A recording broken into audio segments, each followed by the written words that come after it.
Bienvenue dans notre salon à nouveau ce soir. On vous accueille avec joie. Merci à Sarah de m'accompagner. Vous ne voyez pas Bruno non plus, mais il joue des percussions. Merci beaucoup. C'est une joie de vous accueillir ce soir. Et puis, cette semaine, j'ai reçu un cadeau. Cette promesse qui m'a été envoyée. Et je voudrais la partager avec vous.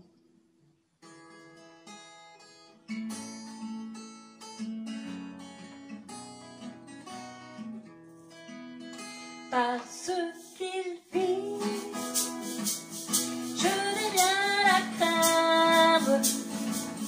Mes lendemains sont assurés entre ses mains. Il tient ma vie pour ce temps et l'éternité. Je sais qu'il vit, on chante ensemble, parce qu'il vit, je n'ai rien à craindre, mes lendemains sont assurés entre ses mains,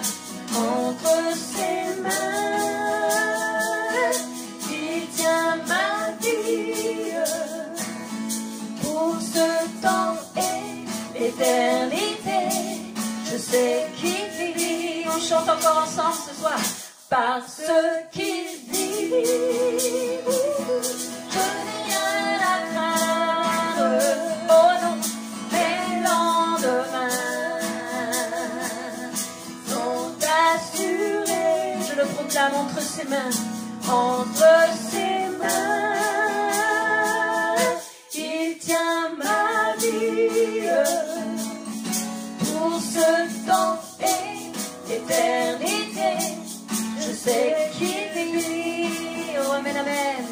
La la la la la la la la la la la la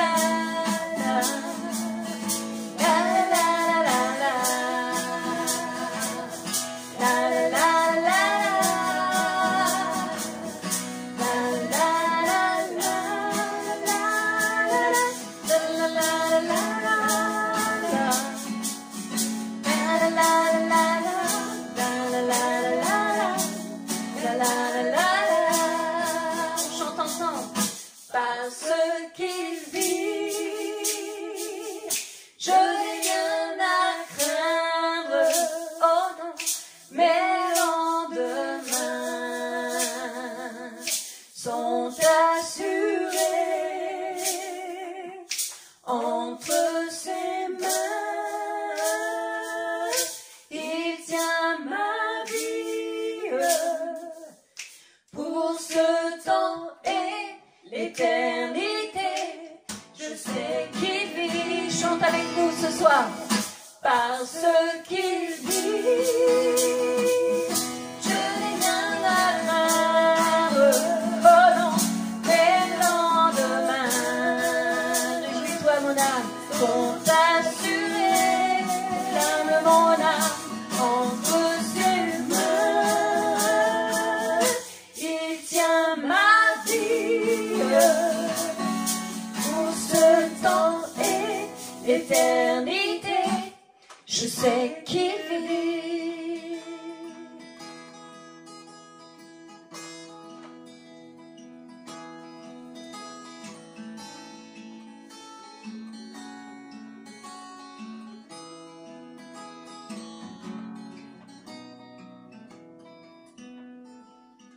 Pour ce temps et l'éternité, je sais qu'il vit. Encore une fois. Pour ce temps et l'éternité, je sais qu'il vit. Tu chantes pour nous, Sarah. Ce qu'il vit, je n'ai rien à craindre, mes lendemains sont assurés entre ses mains, il tient ma vie pour ce temps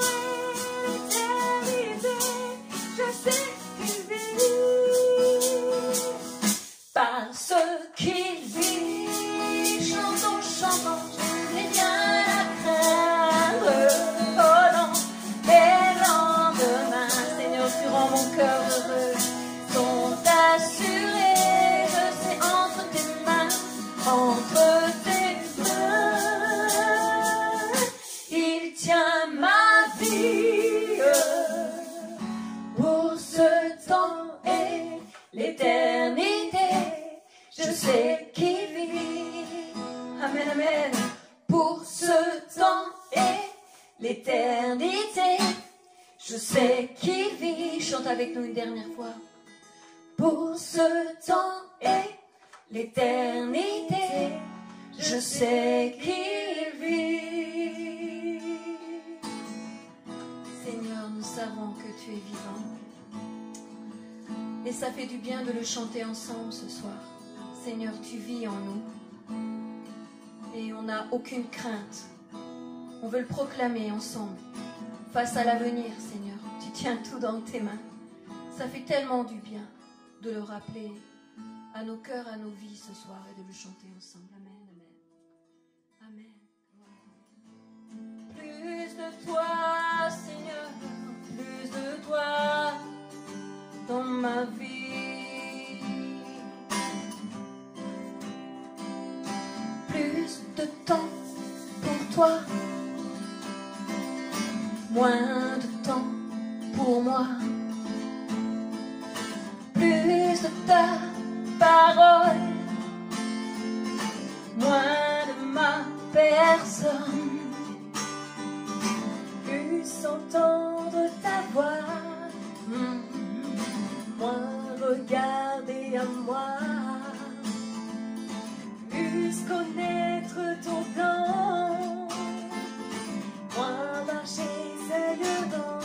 Alors on chante ensemble. Plus de toi, ce que je veux, c'est plus de toi. Moins de moi,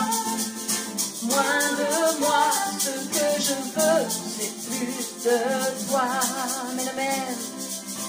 Plus élever mes yeux, contempler ton saint lieu, m'incliner devant toi, juste te toucher du doigt, même prouver ma volonté, entrer dans tes projets,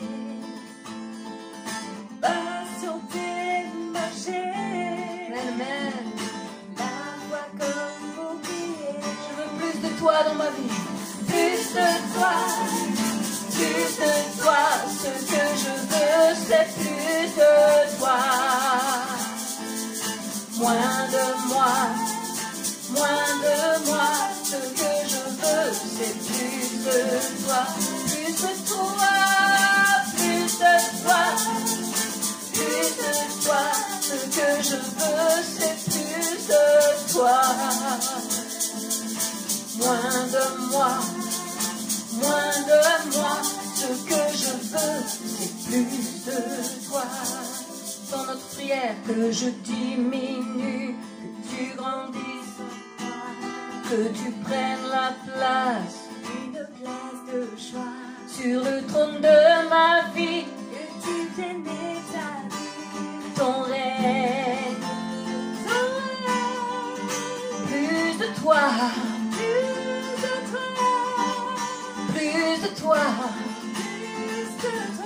Plus de toi, Seignur, plus de toi,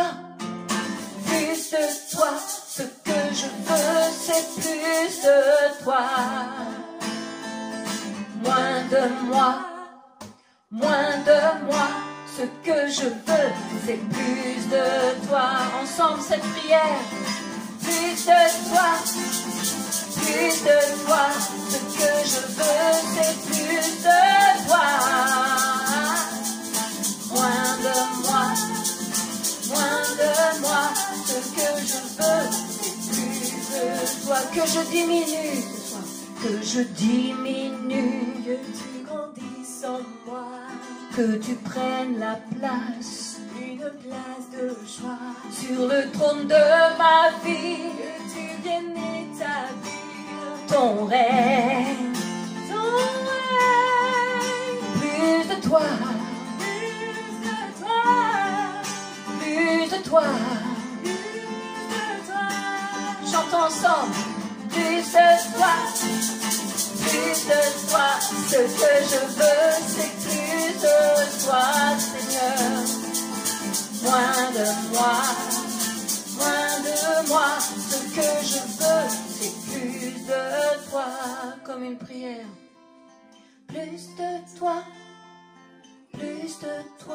ce que je veux, c'est plus de toi. Moins de moi, ce que je veux, c'est plus de toi. Plus de ta personne dans nos vies. Seigneur, viens grandir en nous. Plus de toi, alléluia. Plus de toi, Jésus. Viens grandir en nous. Prends une place de choix. Plus de toi. Seigneur, plus de toi. Amen. Puis ce soir, on voudrait vous inviter au voyage. Alors qu'on est tous confinés et enfermés chez nous, on en rêve. On en rêve de prendre les voiles et de partir. Mais dans ces temps-là, on se rappelle que notre Dieu est notre force.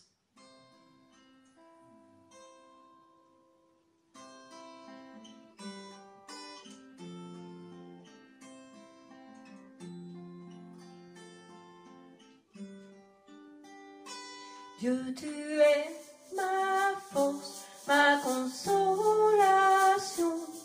une lampe devant mes pas.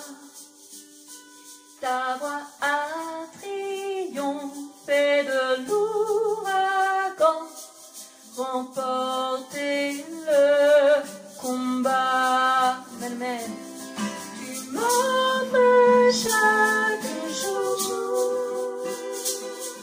ton infaillible amour, toi qui as fixé le cours des étoiles, sois mon encre, sois ma voile. Tu étends tes ailes pour toucher les cieux, protégé par ta main. Ta grâce m'appelle à lever les yeux et suivre ton chemin. Tu m'offres, Seigneur, tu m'offres chaque jour ton infaillible amour.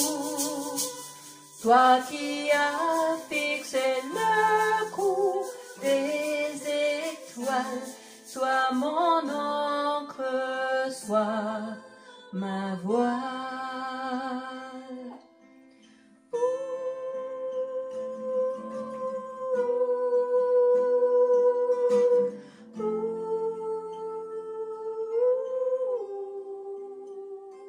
Toi qui as fixé le cours des étoiles, sois mon encre, sois ma voix. Ta miséricorde coule de la croix, ton sang m'a racheté. Tout ce que je suis me vient de toi, sans fin, je te louerai. Tu m'offres chaque jour ton infaillible amour, toi qui as fixé le cours des étoiles, sois mon encre, sois ma voile. On chante encore. Tu m'offres chaque jour ton infaillible amour. Toi qui as fixé le coup des étoiles, sois mon encre, sois ma voile.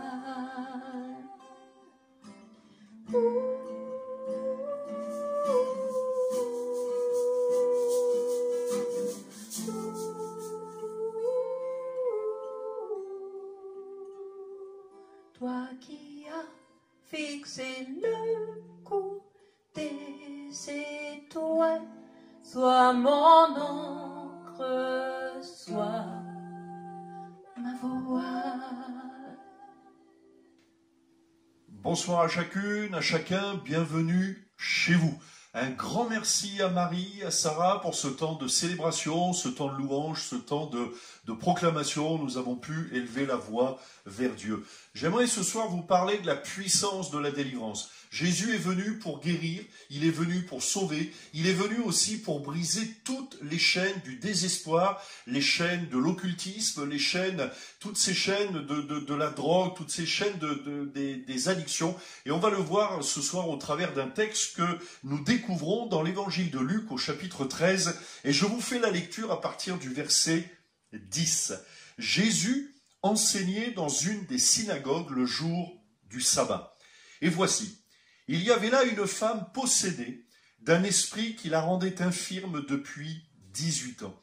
Elle était courbée et ne pouvait pas du tout se redresser. Lorsqu'il la vit, Jésus lui adressa la parole et lui dit « Femme, tu es délivrée de ton infirmité. » Et il lui imposa les mains. À l'instant, elle se redressa et glorifia Dieu. Mais le chef de la synagogue, indigné de ce que Jésus avait opéré cette guérison un jour de sabbat, dit à la foule, « Il y a 6 jours pour travailler, venez donc vous faire guérir ces jours-là, et non pas le jour du sabbat. » « Hypocrite, lui répondit le Seigneur, est-ce que chacun de vous, le jour du sabbat, ne détache pas de la crèche son bœuf ou son âne pour le mener boire? Et cette femme, qui est une fille d'Abraham, et que Satan tenait liée depuis 18 ans, ne fallait-il pas la délivrer de cette chaîne le jour du sabbat? Tandis qu'il parlait ainsi, tous ses adversaires étaient confus, et la foule se réjouissait de toutes les choses glorieuses qu'il faisait. Amen. Voilà un texte des Écritures qui nous fait encore une fois, et je vous invite à lire les évangiles tellement ça fait du bien, parce que l'évangile, ça signifie bonne nouvelle, mais les évangiles contiennent beaucoup de bonnes nouvelles.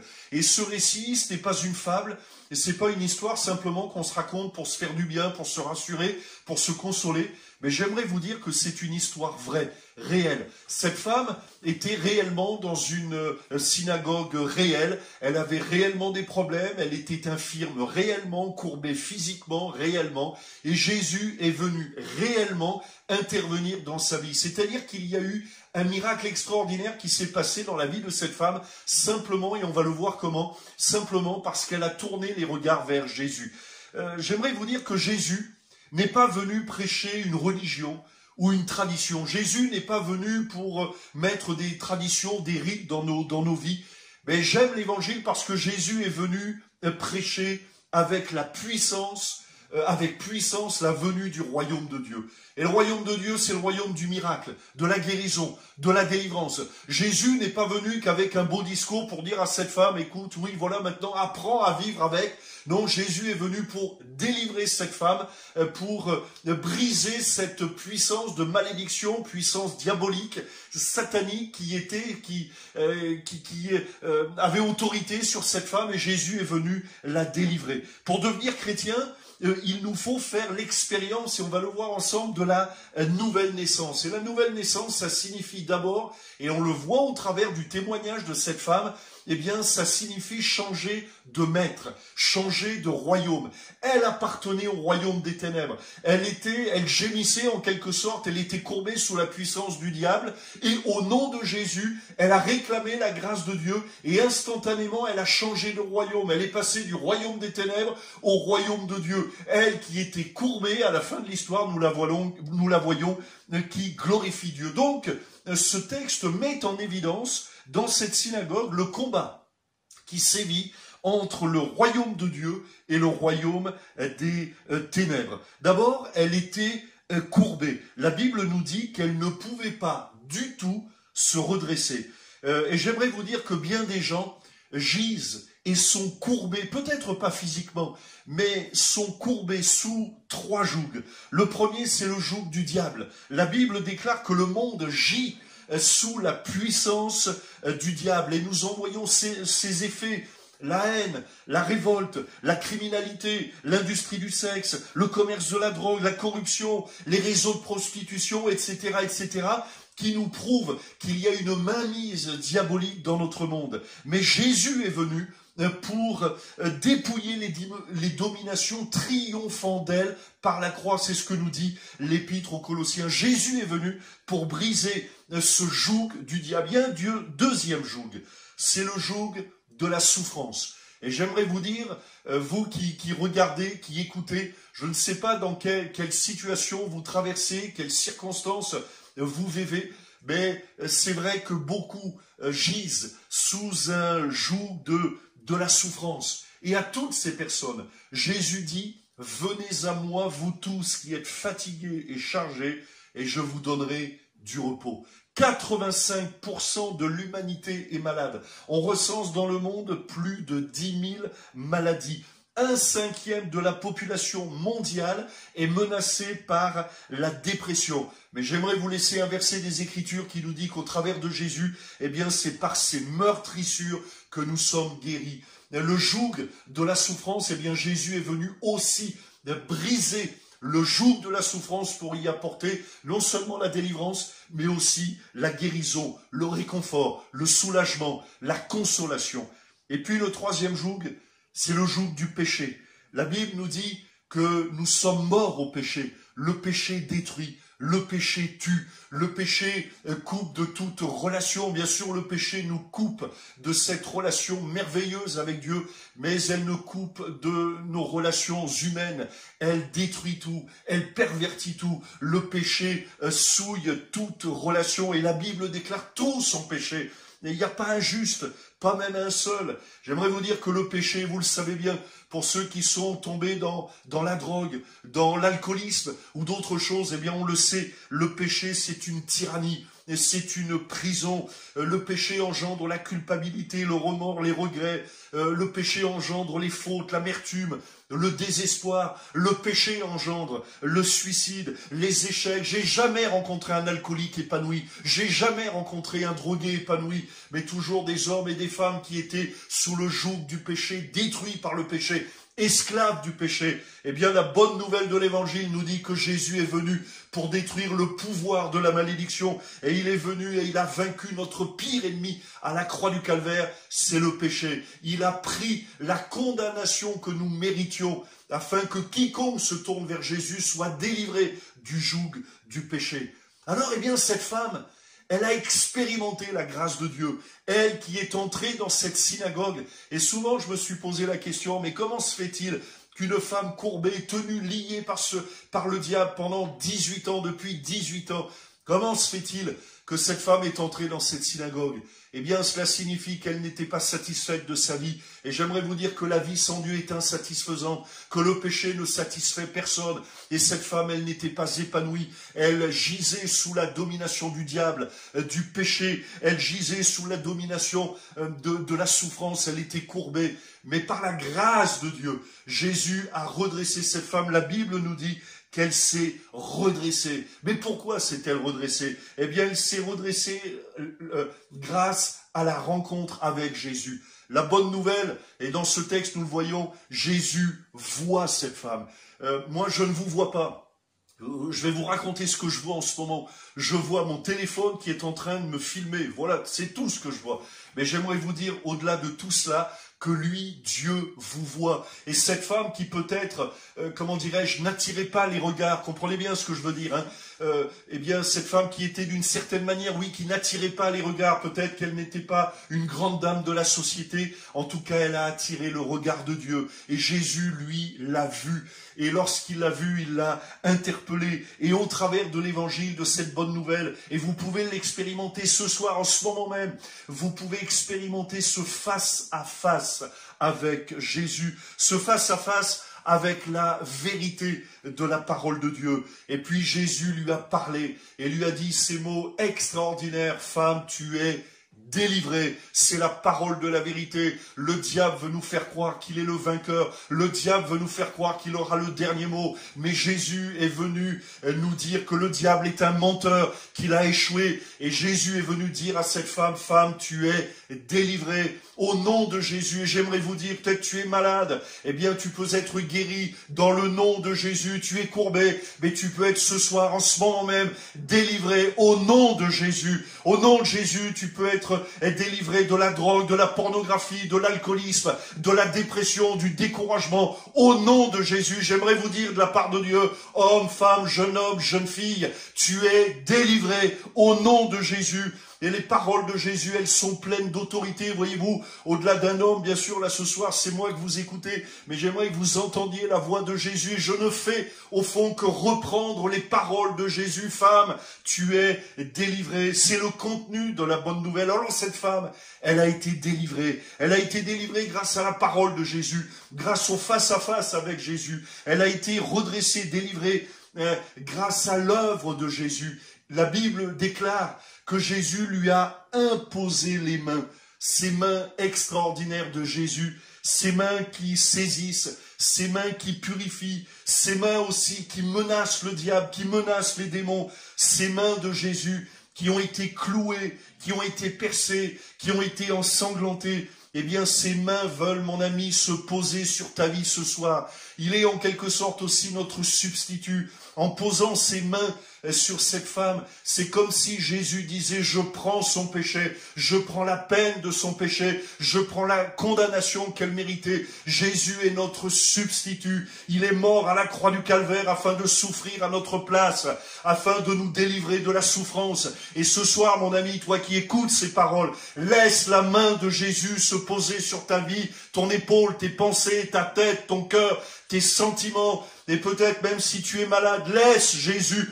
poser ses mains sur ton corps afin que tu sois délivré, que tu sois guéri, que tu sois relevé. Les mains de Jésus sont toujours à l'œuvre. Vous savez pourquoi? Parce que Jésus est ressuscité. Et puis je termine avec la fin de l'histoire. La Bible nous dit que la foule se réjouissait, mais aussi que cette femme, elle a glorifié Jésus. Elle est venue à Jésus. Elle a écouté Jésus. Elle cherchait vraiment un remède.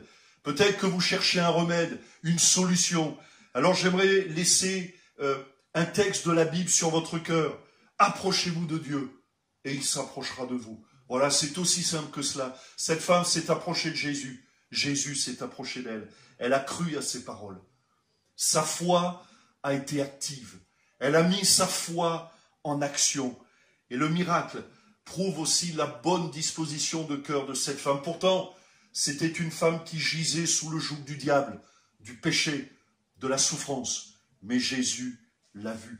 Quelle histoire merveilleuse! Cela nous prouve qu'à Dieu tout est possible. Cela nous prouve que Jésus nous voit. Et qui que tu sois, mon ami, même si tu es confiné, que tu es seul dans ton appartement, dans ta maison, qui que tu sois, Jésus te voit. J'aimerais qu'on puisse terminer par la prière simplement. Et j'aimerais vous inviter, vous qui écoutez, qui regardez, eh bien fermez vos yeux, inclinez vos têtes. Puis on va prier maintenant dans le nom de Jésus. Seigneur, merci d'étendre ta main sur cet auditoire, de bénir les uns les autres. Je te prie, Seigneur, d'étendre ta main sur le malade, sur l'angoissé, sur celui qui vit dans l'anxiété, sur celui ou celle qui fait des cauchemars, sur celui qui a des problèmes d'articulation, sur celui qui a des problèmes au niveau du dos, au niveau de la tête. Je te prie, Seigneur, d'étendre ta main sur l'opprimé, sur celui qui est comme courbé psychologiquement. Je te prie aussi, Seigneur, d'étendre ta main sur celui qui a trempé ses doigts dans l'occultisme, dans la sorcellerie, celui qui gît sous un joug diabolique.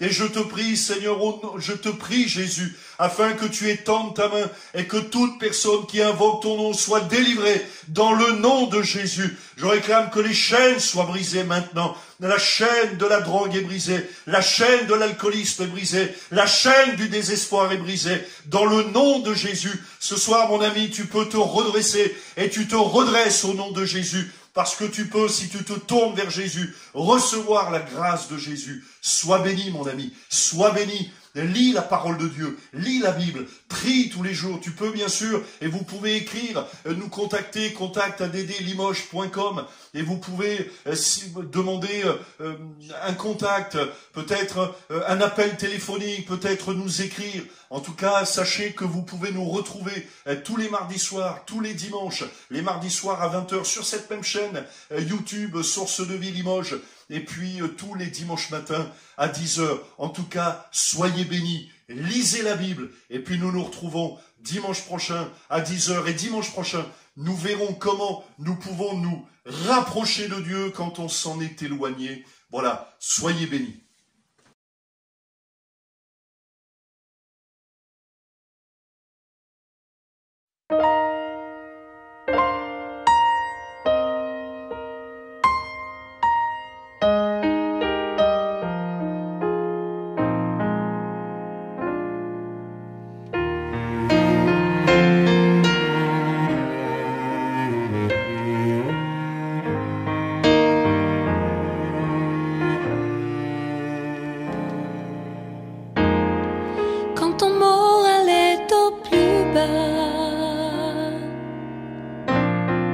Ne te décourage pas. Si tout est sombre et sans espoir, ne te décourage pas et crois. Oh oui, crois que Dieu est là dans les combats d'ici-bas. Il veille sur toi. Oh oui, crois que Dieu est là dans les combats d'ici-bas. Il prend soin de toi. Si tous t'abandonnent sans égard, ne te décourage pas. Si tu te sens si seul parfois, ne te décourage pas et crois. Oh oui, crois que Dieu est là dans les combats d'ici-bas. Il veille sur toi. Oh oui, crois que Dieu est là dans les combats d'ici-bas. Il prend soin de toi. Oh oui, crois que Dieu est là dans les combats d'ici-bas. Il veille sur toi. Oh oui, crois que Dieu est là dans les combats d'ici-bas. Il prend soin de toi.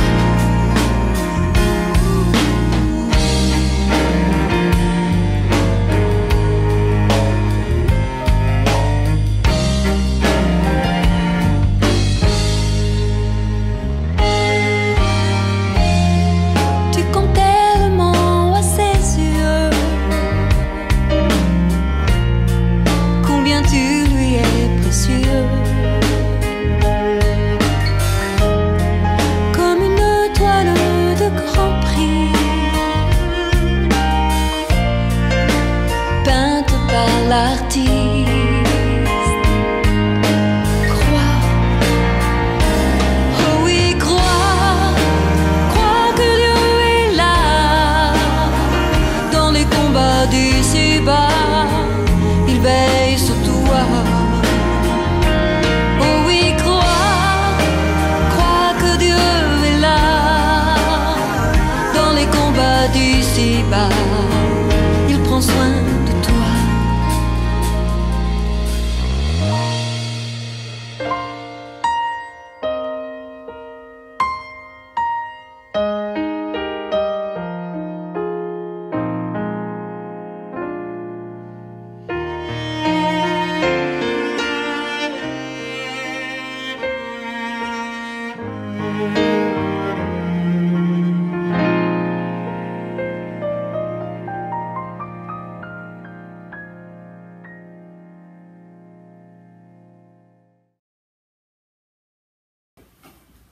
Voilà, je voudrais vivement remercier le pasteur Bruno pour cette parole d'exhortation qu'il nous a adressée ce soir, parole de foi également, celle qui consiste à croire qu'il y a de la puissance dans la délivrance que le Seigneur accorde à tous ceux qui s'approchent de lui par la foi. Et si vous êtes de ce nombre ce soir, je ne peux que vous exhorter à continuer à prier et à chercher le conseil de Dieu au travers de la lecture des évangiles, au travers de la lecture de la Bible. J'aimerais vous donner également quelques rendez-vous prochains, dimanche à 10h, dimanche 10 mai à 10h sur notre chaîne YouTube Église Source de Vie de Limoges. Nous retrouverons le pasteur Bruno pour une parole d'exhortation et je crois que Dieu a encore de bonnes choses en réserve pour nos vies dimanche à 10h. Si vous souhaitez suivre également les réflexions au quotidien du pasteur Bruno, vous pouvez le faire. Ma vie en confinement, ce sont des courtes vidéos que vous retrouverez sur la page Facebook MB Ministère. Vous avez également chaque jour, vous qui avez donné votre nom et adresse mail, l'épître aux Limougeaux. C'est une parole d'exhortation que je vous adresse au quotidien pour vous encourager à garder le cap dans cette période si compliquée du confinement. Et puis, vous pouvez aussi nous aider, nous bénir au travers de votre offrande, de votre dîme.